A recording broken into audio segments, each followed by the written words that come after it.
Welcome to Kenton's videos. Enjoy the video. You start by securing the car and disconnecting the battery to avoid shorts. Once done, remove nearby trim and the glove box to reveal fasteners.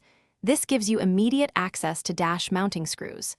As you pull panels, label each connector and take photos so reassembly is straightforward. Do not spend time guessing which screw goes where, mark them or bag them in groups. This initial access phase prevents damage and speeds the subsequent removal steps because you already see the core fasteners and wiring. You now work through the complex middle. Unbolt the instrument cluster and disconnect speedometer and illumination plugs carefully because plastic clips break easily. Next, remove HVAC controls and radio after detaching their wiring harnesses. Keep screws organized by subassembly. Support the dash from below with a padded jack or a helper. This prevents sudden drops when main brackets come out.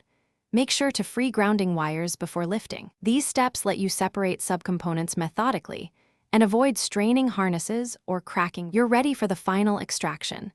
Lift the dash straight out while a helper steadies the opposite side, watching for hidden clips and trapped wiring.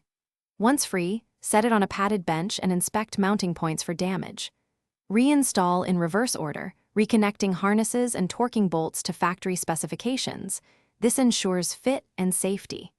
If things go wrong, verify every connector is fully seated and check ground continuity. A poor ground or half-plugged harness often causes electrical faults after reassembly.